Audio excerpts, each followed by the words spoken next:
नमस्कार, बहुत स्वागत है आपका। मैं हूं आपके साथ मनोरा सक्सेना। एचएमपी वायरस को लेकर लगातार आप खबरें सुन रहे होंगे। सोशल मीडिया पर कई तरह की जानकारियां एचएमपी वायरस को लेकर दी जा रही हैं। आखिरकार एचएमपी वायरस को लेकर क्यों कोहरा मचा हुआ है? चीन में हाहाकार क्यों मचा हुआ है? एचएमपी वायरस क्या वाकई खतरनाक है? क्यों इसकी तुलना कोविड-19 यानी कि कोरोना वायरस से हो रही है? किस तरीके से ये अटैक करता है? बॉडी के कौन से सिस्टम पर अटैक करता है? कौन से आयु वर्ग के लोगों पर इसका ज्यादा खतरा है? और भारत में इसकी स्थिति क्या है? चीन में क्या हालात हैं? क्या दूसरे देशों में भी ये संक्रमण तेजी से फैल रहा है? हमारे देश की क्या तैयारी है और इससे आपको बचने के लिए क्या करना चाहिए? क्या सिम्टम्स हैं और डॉक्टर्स, हमारे एक्सपर्ट्स क्या राय दे रहे हैं, क्या सलाह दे रहे हैं? हर एक डिटेल आपको इस वीडियो में हम देने वाले हैं। तो एचएमपी वायरस का पहले पूरा नाम आप जान लीजिए। इस वायरस का नाम है, एचएमपी वायरस को कहा जाता है ह्यूमन मेटान्यूमो वायरस, और ये कोई नया वायरस नहीं है। जी हाँ, लगातार आपने कई जगह सुना होगा नया वायरस की एंट्री भारत में। ये नया वायरस नहीं है। जो रिसर्चर्स हैं, जो एक्सपर्ट्स हैं, जो डॉक्टर्स हैं, वो ये कहते हैं कि ये जो वायरस है ये 1970 से रहा होगा।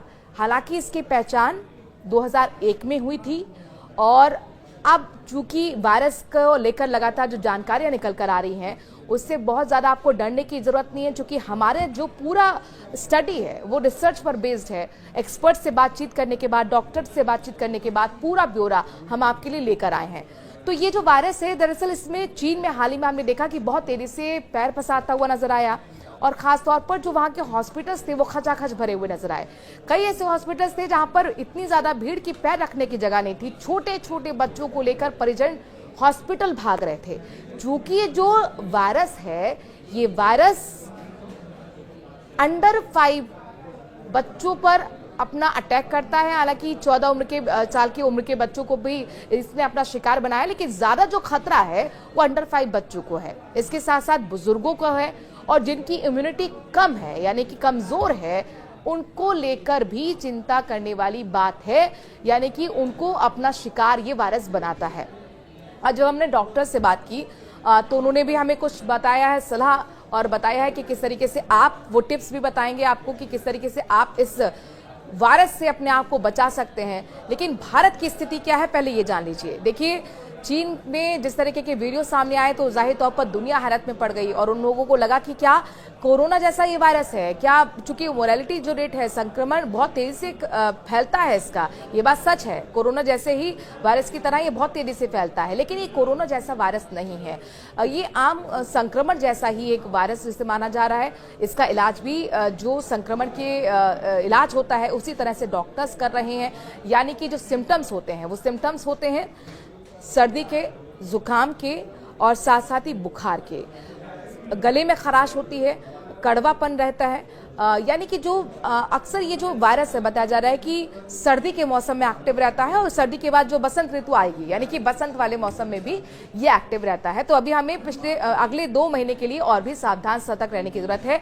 भारत सरकार ने भी पूरी तैयारी कर ली है। पूरे देश में अलर्ट जारी किया गया है। स्वास्थ्य विभाग ने तमाम अस्पतालों को डायरेक्शंस दिए हैं कि आप लोग भी जो ये सर्दी जुकाम वाले केसेस आ रहे हैं उस पर नजर रखें, और अगर आपको कुछ थोड़ा भी लगता है तो आप उसकी जांच जरूर करवाएं।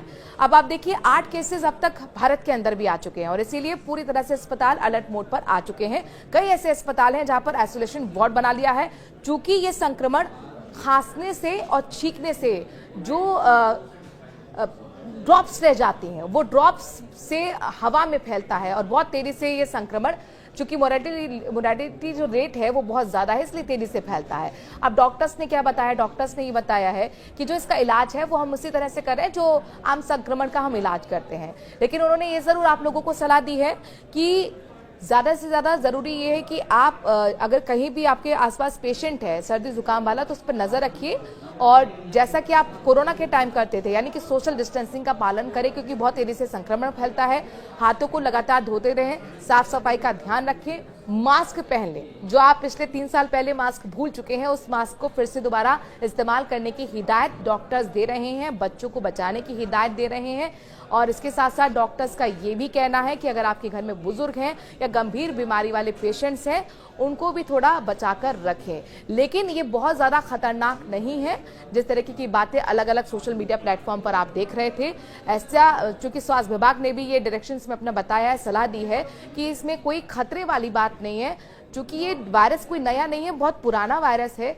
हालांकि सिर्फ भारत में ही ये वायरस के केसेस देखने को नहीं मिल रहे हैं, बल्कि 2 साल से कजाकिस्तान में भी देखने को मिल रहे हैं, इसके साथ मलेशिया में देखने को मिल रहे हैं, सिंगापुर में भी केसेस सामने आए हैं, अमेरिका में सामने आए हैं, ब्रिटेन में भी कई केसेस सामने आ रहे हैं और भारत में भी ये केसेस बहुत तेजी से आगे बढ़ रहे हैं। लेकिन सावधानी आपको सिर्फ और सिर्फ इतनी बरतनी है कि अपने हाथ समय समय पे धोते रहें, सैनिटाइजर का इस्तेमाल कर सकते हैं, मास्क का इस्तेमाल कर सकते हैं और सोशल डिस्टेंसिंग का पालन रखें। अगर किसी व्यक्ति को सर्दी जुकाम है और अगर वो 5 दिन तक, चूंकि बताया जा रहा है कि 5 या 1 हफ्ता ज़्यादा से ज़्यादा ये संक्रमण दूर होने में, कहीं ना कहीं सही होने में इतना वक्त लेता है, लेकिन उसके बाद भी अगर आपको ये संक्रमण दूर नहीं हो रहा है, यानी कि आपको लग रहा है सर्दी जुकाम नहीं जा रहा है आपका, तो फिर आप डॉक्टर की सलाह जरूर लें। जो कि डॉक्टर्स हमेशा ये कहते आए हैं कि कभी भी कोई बीमारी हो तो डॉक्टरी सलाह के बिना आपको दवाई नहीं लेनी चाहिए। लेकिन इस वाले केस में, यानी कि एचएमपी वायरस है या नहीं आपके साथ, ये संक्रमण है या नहीं, इसके लिए भी आपको जांच कराना जरूरी होगा। तो इसलिए